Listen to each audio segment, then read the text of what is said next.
When You Trap a Tiger, chapters 25 through 29.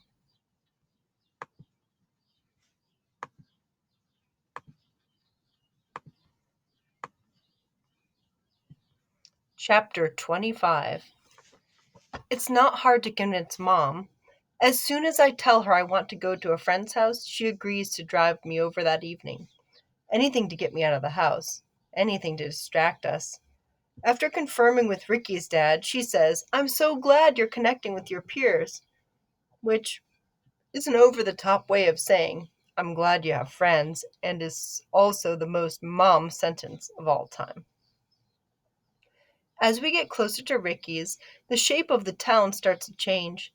The houses get bigger and the paint fresher. The side of the town seems to expand, like Halmoni's side was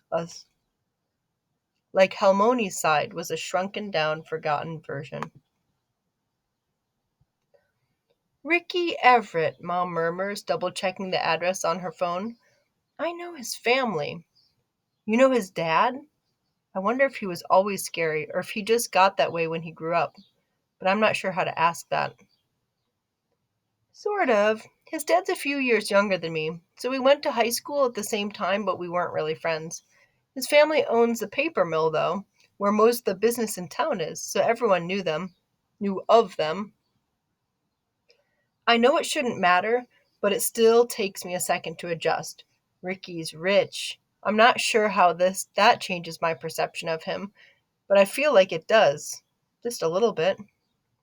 Our car putters into a long driveway past bushes shaped like rabbits and cats. I've never seen anything like that, and I'm fascinated.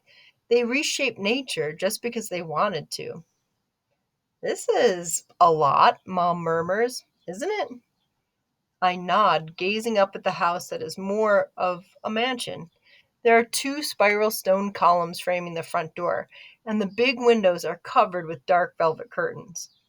If Halmoni's house is a witch at the top of the hill, this house is a stuffy lady who works at a fancy museum and says, "Shh," and "don't touch," and "step back."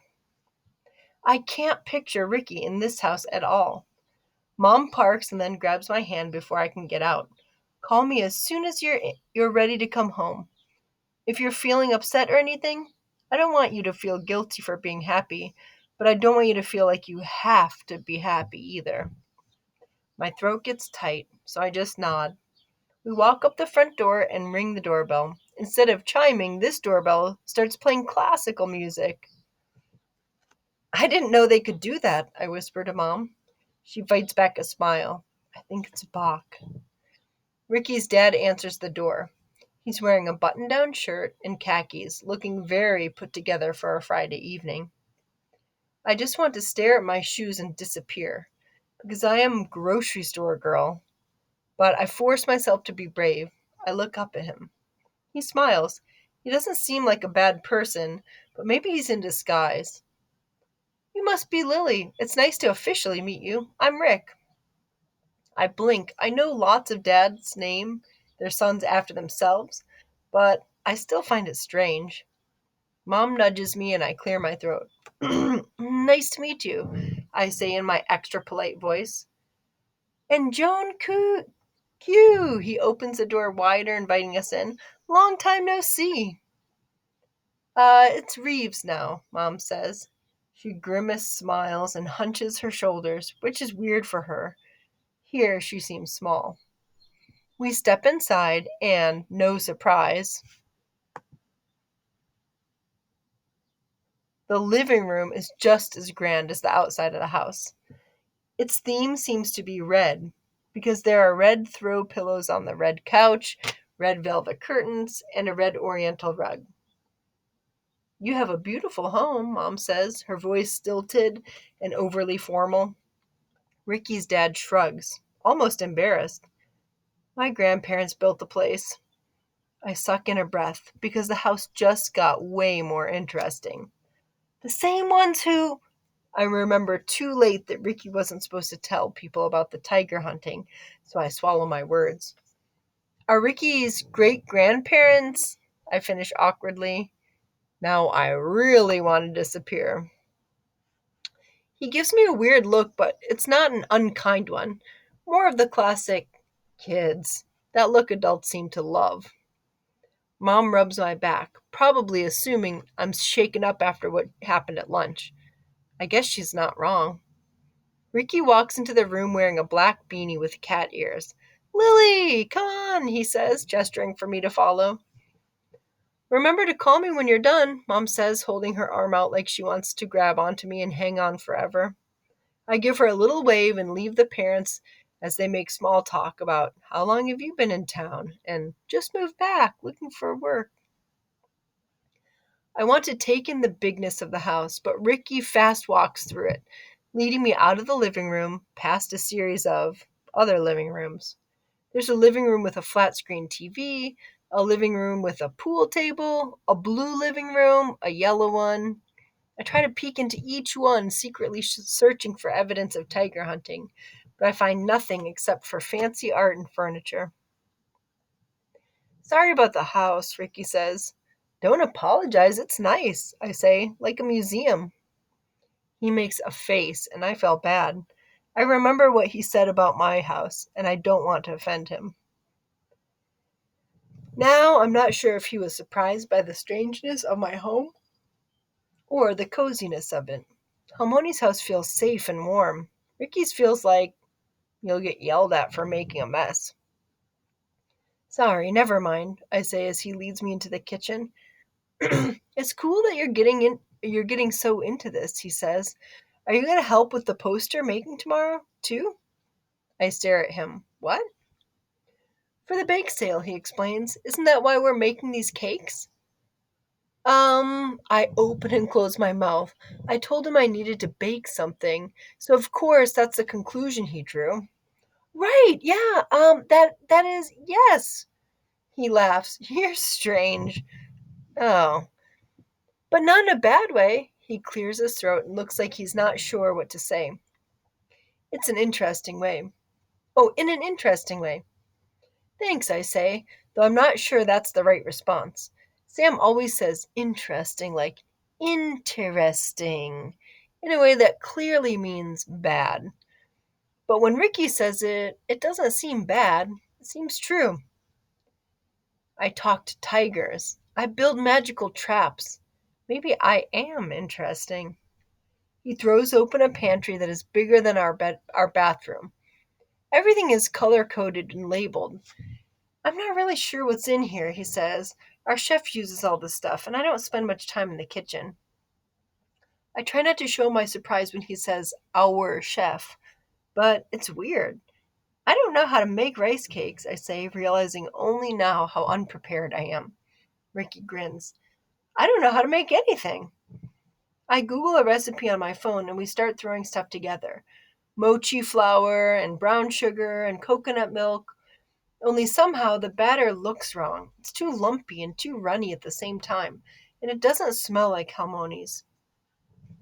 On top of that, Ricky doesn't have adzuki bean paste for the filling, so we improvise with grape jelly. And by the time the rice cakes are ready to go into the oven, they look completely and totally wrong, which makes me feel completely and totally wrong. And then I get that too hot feeling again, and my throat closes up. And we have to throw these out. They're bad, I blurt. Ricky frowns. But I want to eat them. I lift the tray and spin around the kitchen looking for the trash can. Sorry, no, we can't. They have to be perfect. And they aren't perfect. They aren't like Halmoni's because Halmoni can't make them right now. And I just can't. Okay, then, Ricky says. He takes the tray out of my hand slowly, like you might approach a wild animal.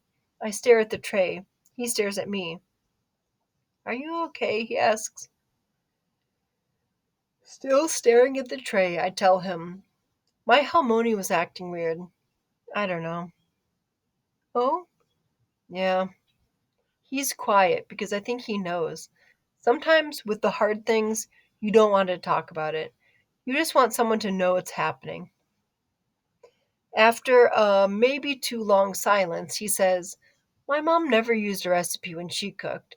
It turned out different every time. So we can still try these if you want. Even if things aren't perfect, they can still be good. I take a breath and nod. As the rice cakes bake, he distracts me by naming his top 20 favorite foods, ranked. Vanilla and chocolate pudding each have their own spot. Until I blurt, "You should study harder for the language arts test." I don't realize how mean that sounds until I see his face fall. But that's not how I meant it. Because I know you can pass it, I explain. You seem really smart. And you're going to into seventh grade, right? So if you pass it, we'll be in the same grade, and we can be in middle school together. As I say it, it strikes me how much I want that. He looks up. If we were in the same class, we could hang out a lot and build so many tiger traps together. Well, maybe not tiger traps, but other stuff. He pauses, then asks, with hope sprawled across his face, "You really think I seem smart?" I nod, embarrassed again. I mean, yeah, you memorized your top 20 favorite foods, and you helped me build a tiger trap, and you were right about the rice cakes being fine. He grins, then tilts his head. Well, let's wait and see how the rice. Let's see about the rice cakes. So we wait and see. And they're different. They aren't Halmonis, but they're still good. Good enough, I hope, for a tiger. Chapter 26. I slam my phone alarm off as it beeps me awake, and I slip out of bed, eager to meet with the tiger. I grab the tall, thin jar and the plate of rice cakes from under my bed and pad over to the stairs. But a rustling in the corner of the room stops me. I spin around to see Sam fiddling with something by the window. "Did your alarm just go off at 2 a.m.?" she asks. I didn't say anything. Oh, she didn't say anything to me when I got back from Ricky's. She hasn't really spoken all at all since the horrible lunch. "No," I lie. "Okay," she says before going back to her fiddling. I can tell she's still upset with me, although I don't know why. None of this is my fault. I pause, waiting for her to interrogate me further, but she doesn't. She's too busy with her own thing. I set down the plate and the jar. "What are you doing?" I ask. She turns away from me. "Nothing." There's something weird in her voice, something wobbly and uncertain. I walk over to her, and when I'm close enough, I realize she's tying a rope to her bed frame. And not just any rope, but the rope Ricky and I used on the tiger trap. "Where'd you get that?" I try to tug the rope out of her hands, but she yanks it from my grip. The rope burns my palms, and I rub them against my pajama pants. "You left it by my bed," she says. "I figured you were done with it." I didn't. Ricky and I tied the rope around the boxes for the tiger trap. But now that I'm thinking about it, I don't remember seeing the rope when I saw the tiger last night. Just the boxes. Sam shrugs and throws the rope out of the window. It pulls taut against the bed frame, and I lean out the window. The rope dangles, nearly touching the ground. "Seriously, what are you doing?" I ask. Sam glares at me. "Be quiet." "What are you doing?" I whisper. Sam shrugs. "I'm sneaking out," she says. Like, obviously. This house is suffocating. I stare at her. "You're running away?" Halmoni ran away from Korea. Ran away from Halmoni. And now Sam's running away from all of us. Maybe she can't help it. Maybe leaving runs in our genes. Maybe that's our family superpower. "No, Lily, of course not. I'll be home before morning." Sam grabs her backpack and hoists herself up so she's sitting on the windowsill, her back to the open air. Watching her makes my stomach twist, as if she leaned back, she'd tumble out the window.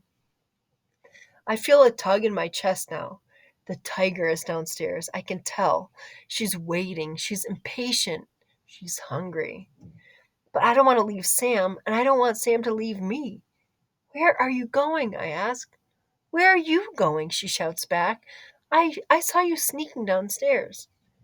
We stare at each other, both wanting to know, but neither wanting to give up our secrets. She shakes her head. "Let's just agree not to tell Mom." I hesitate. Promise you'll be okay?" "I'll be fine. I'll be back before morning." Her eyes soften. "And you too?" I extend my pinky. A pinky promise. "Long, long ago, a little sister cried. 'I'm afraid of the dark,' she said. So the older sister told her, 'I will be the moon. I will protect you, and you will never be afraid again.'" Sam wraps her little finger around mine and we both squeeze. Then she grabs the rope and climbs out of the window, descending into the unknown, and I take the stairs. Long, long ago, a tiger chased two sisters across the world, and just when they reached the end, just as the tiger leapt to swallow them, a magic rope fell from one end of the sky and a magic staircase from the other. In the story, the sisters always climb up to safety. They aren't supposed to climb down. What happens when they climb back down, climb back to Earth? Not together, but apart. When they realize there are tigers waiting at the bottom. Chapter 27. The tiger paces, muscles rippling as she circles a trap that could not contain her. She seems bigger tonight. As she passes through the narrow stream of light from the window, her fur seems to glow, like the moon is setting her stripes on fire. I suck in a breath when I see her, but I find I'm not so afraid anymore. "Haven't you heard?" She thunks down onto her hind legs, sitting when I reach the bottom of the stairs. "Never keep a tiger waiting." "Sorry," I say, then mentally tsk myself. I shouldn't apologize to her. I need to regain some power. She makes a sound that is strangely close to one of Halmoni's tuts. "Now, where are my rice cakes?" "Say please." I try to sound confident and commanding, but she gives me a look as sharp as her teeth. "Never mind," I mumble, holding out the plate. She swallows the cakes whole, licking her lips and tilting her head. "Weird," she says. "Not how I'd make them, but acceptable. Story now." I exhale and do as she says, uncorking the star jar and spilling the sky. Long, long ago, when man roared like tiger, 10,000 days and 10,000 nights after a shapeshifter climbed into the sky and created the stars, a young girl lived with her Halmoni in a little cottage by the sea. They lived alone, just the two of them, and they led a quiet life.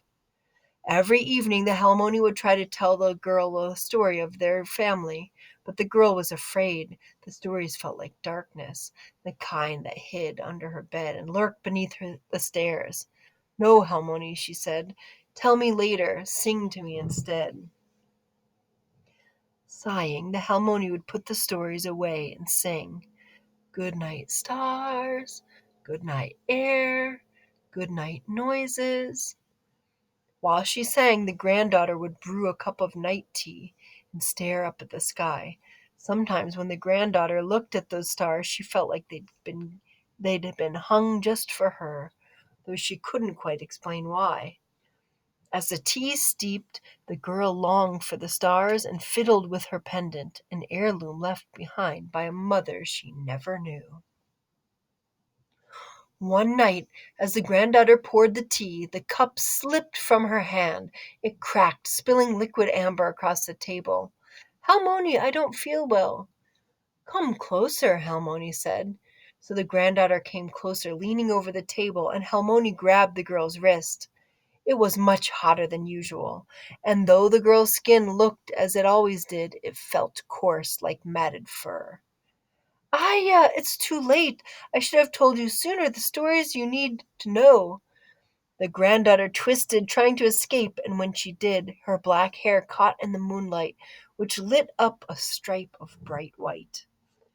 The girl was transforming before her Halmoni's eyes, half human, half tiger. Dark magic. Her granddaughter was cursed, the same way her daughter had been cursed. "Fight it," Halmoni said, but the girl could not. She still transformed. She felt trapped in her own skin. She needed to escape. Her tiger heart turned angry. A wild thing, she rolled her terrible eyes and gnashed her terrible teeth. The sea called to her tiger side, and she wanted so badly to taste freedom and salt on her tongue, to stare into an infinite horizon, to steal the stars, to swallow the world. Somewhere in her heart, the girl knew this was her mother's magic.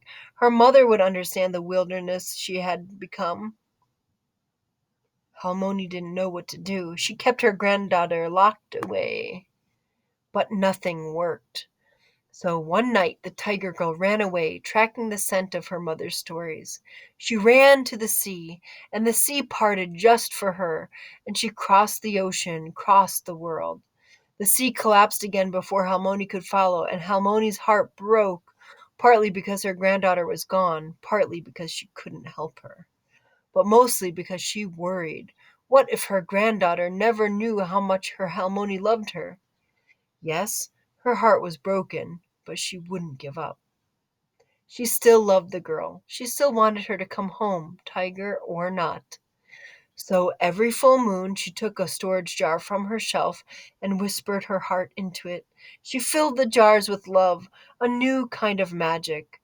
She didn't know where the girl had gone, but every full moon she sent a jar into the sea, hoping the ocean would carry it off across the world. She sent one month after month until she was out of jars. But still, somehow, she hadn't run out of hope. Hope is a funny, lasting thing. Halmoni believed that somehow her love would find her granddaughter, and her granddaughter would find the way home. When the story ends, I ask, so if the girl had that pendant, was she the tiger girl's daughter from the first story? The tiger stares out the small window. In the light, she looks far away and almost sad, but when she turns back to me, her eyes are fierce with shadows. Perhaps it seems that way. But if that's the case, she shouldn't have been cursed. The sky god said he would cure her. He lied. I feel betrayed. Stories are supposed to have happy endings. She sighs. Unfortunately, the sky gods are not so reliable. Maybe he had a different idea of cured. Maybe he made a mistake. Or maybe he was not as powerful as he claimed to be. Maybe he couldn't control her heart. I stare at the tiger. But what happened to the granddaughter in the end? The tiger lowers her head. She left? Did she ever find her way home? When the big cat speaks, there's a sharpness in her words. This story is over. But the Halmoni could have tried harder, right? They could have figured out how to cure her tiger curse and make everything better. A growl rolls through the tiger's body. Tiger blood is not the problem. Do you still think that? Of course I do. I think about Sam climbing out the window, and I wonder if one day I'll run too. I wonder if that wildness lives in me, and I think it might. I feel it sometimes, bubbling inside, and I'm mad at the story for seeing that. Tiger blood made her too wild, so she ran away from her Halmoni, and then both of them were sad. What kind of a story is that? It's a dangerous one. Her words pound between my ears. How is the story going to cure my Halmoni? A cure is not about what we want, it's about what we need. The same is true for stories. I have this strange feeling of fullness, like I'm going to burst. I'm going to explode. But all I say it is I need Halmoni to get better. I can't read the tiger's expression. It's almost tender, almost angry, and something else too. I will see you tomorrow, and don't bother bringing those unfortunate rice cakes. She steps closer so I can feel her breath on my skin. Smell it, like dried squid and a hint of grape jelly. Bring me the final star jar, and don't be late. You're running out of time. Chapter 28. The living room is quiet except for the ticking grandfather clock. I tiptoe past Mom, carefully to avoid the creaky floorboards. I carry the jar in one hand and the empty rice cake plate in the other. When I reach the kitchen sink, I place the plate inside. Carefully, carefully, quiet. It clinks as I set it down, and I hold my breath. But Mom doesn't wake. I should go back upstairs as soon as I can, but I take a moment, holding the star jar up to the window.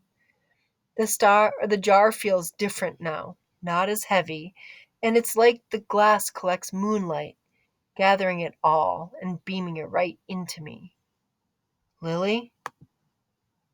I nearly drop the jar as I spin around to see Mom lying on the couch, rubbing the sleep from her eyes. What are you doing? She asks. I was just hungry. My hands shake and I set the jar on the counter.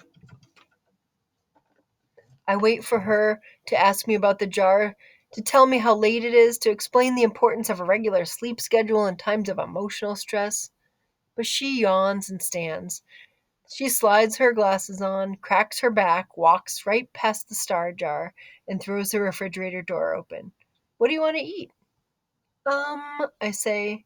Mom scans the food as she blinks herself awake and pulls out Halmoni's plastic tub of kimchi. Sound good? She asks, holding it up. I nod, not trusting myself to say anything. I glance over at the jar, but Mom's too tired to notice. She pushes herself up so she's sitting on the counter and motions for me to join her.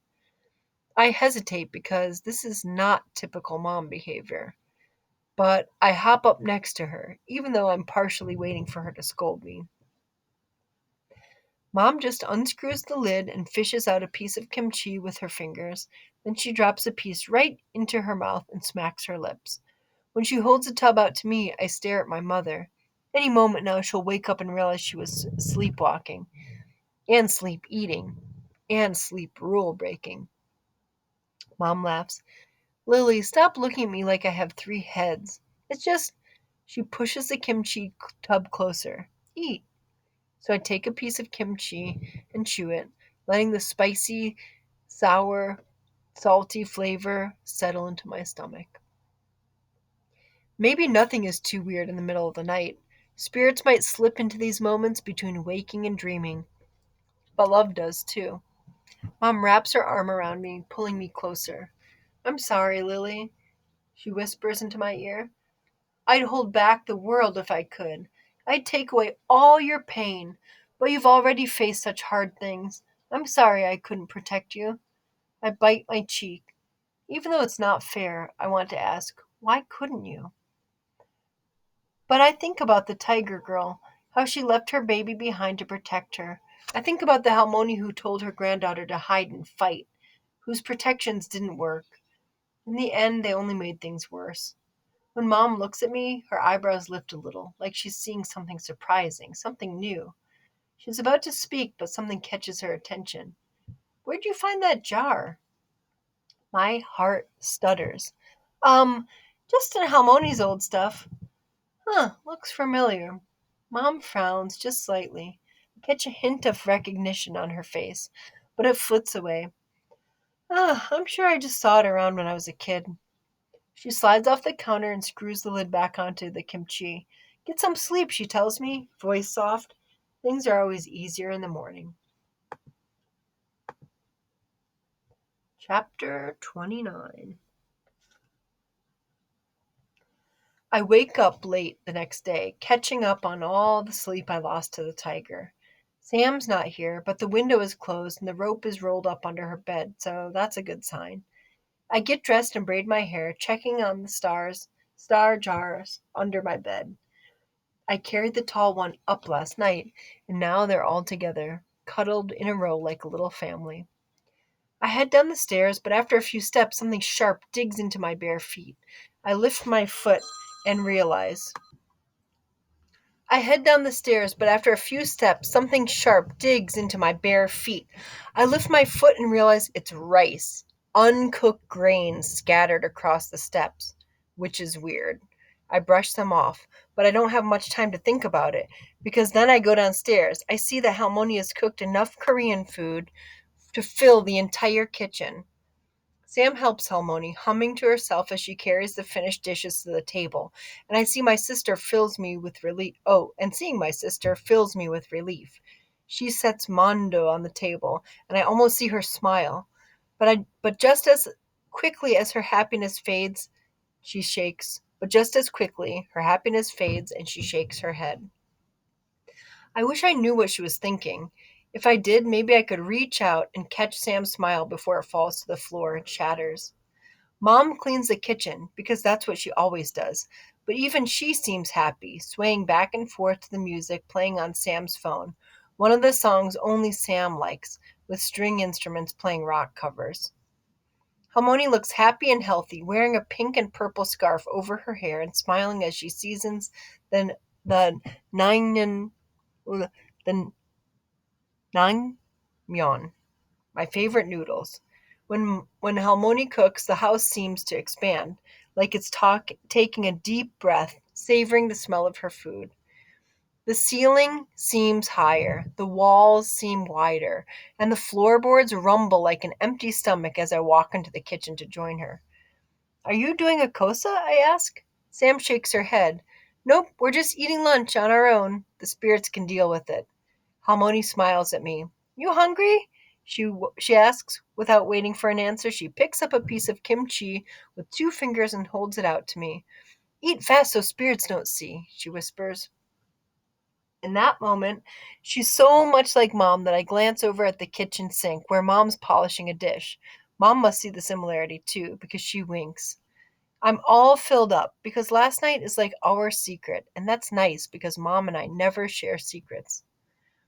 I eat the kimchi, and Mom says, I've been waiting for you to wake up, Lily. I actually spoke to Ricky's dad this morning, and now you, Joni, Halmoni interrupts, grabbing a piece of kalbi and attempting to stuff the beef into Mom's mouth. Mom protests, ducking her head away from the meat, but Halmoni insists, trying to shove it into her mouth. This is ridiculous, Mom says. She runs to the other side of the living room, so startled that she laughs. Halmoni chases her, moving surprisingly fast. Kalbi dangles from her fingertips. You eat! You eat! And I look over at Sam, who's grinning, despite herself. They're making enough noise to attract all the spirits in the neighborhood, she says, and I laugh. Finally, Mom gives up and opens her mouth. Goodness, Mother, she says, her mouth full of kalbi. You listen, Halmoni says to Mom. The spirits say you need rest. You need to stop worry. Mom's eyebrows pinch. Not a storm cloud yet, but a shift in the air. You know why I'm worrying so much. Halmoni raises her hands in defense. Not me that say that. Spirits say that. When Mom rolls her eyes, Sam and I look at each other. Sam tilts her head toward the attic room. Let's go, she mouths. But I don't want to go. I want to stay here and bring the happy moment back. Halmoni, I say, trying to distract her. What else should we do to prep the food? Halmoni turns and shuffles across the room, grabs me by the wrists. Lily, the spirits keep telling you to be careful. Be safe, they say that to me. I swallow and lie. I am. Besides me, I feel Sam stare, and I don't look at her. Halmoni leans closer, and her eyes fall to my neck, to the pendant hovering right above my heart. Where you get that? I try to pull away, but she holds my wrists hard. What do you mean you gave it to me? No, that mine. Someone give that long, long ago. I remember. She shakes her head. But I don't give you that. Why are you saying that? I don't know how to respond, but Sam interrupts. Halmoni, you did, remember? Halmoni turns and walks to Sam. When she reaches my sister, Halmoni runs her fingers over Sam's white streak. This like me when I'm back at home, so long ago. So long I try to forget. My limbs go cold. The pendant, the white streak. We were both in the star stories. So this is another consequence. And how many more consequences can I handle? How many can Halmoni handle? Mom steps in, pulling Halmoni away from Sam. Don't scare them, she whispers. We should eat now. Halmoni looks back and forth between Sam and me, confused. Her eyes don't adjust properly. It's like she's seeing a different world. But when Halmoni looks into my eyes, she recoils. A tiger, she hisses. I step back. What? No, Halmoni, it's me. My heart roars in my ears. The whole world is upside down. I want to run from her. Halmoni sways a bit, dizzy, unsteady. I wait for her to recognize me, to see me. I'm her little egg, her lily bean. But she frowns. You are. I wait for her to finish. I wait and wait, but she doesn't. And I realize she can't remember. And it's not just that, but there's something worse too, a flash of panic behind her eyes. It's not that she can't remember my name, it's that she can't remember me. She doesn't know me. She doesn't see me. There's a bottom out feeling in my stomach because she's a stranger in Halmoni's skin. Who is Halmoni without her memories? And who am I without Halmoni? Voice cracking, I whisper, It's me, Lilybean. Halmoni smiles, a plastic mom fake smile. Yes, my Lilybean, I go rest now. She kisses me on the forehead and I flinch. Come on, Mama, Mom says, guiding her back to her bedroom, shutting the door behind them, locking us out. It's okay. Sam takes a shaky breath. It's just temporary. She'll be back to normal soon. I nod, but I can't make myself speak. The library, Sam exclaims out of nowhere. I blink at her, trying to make sense of the world. Jensen's making signs and stuff today. She grabs her raincoat and slips it on. Let's go. Right. Somewhere in my memory, I know Ricky mentioned that, but I'm not sure how Sam knows. You actually want to do that? Sam looks confused, as if she always participates in community activities and doesn't understand my question. Of course, Jensen and I have been talking, and yeah, it's nice to help out. When her eyes meet mine, they're hopeless. They're helpless. And I don't want to be here right now. Sam's out the door before I can respond, and I only have a split second to decide stay or follow. I'm not in the mood to see people and act happy right now, but one glance at Halmoni's closed door makes up my mind. I can't stay here anymore. Dun dun dun!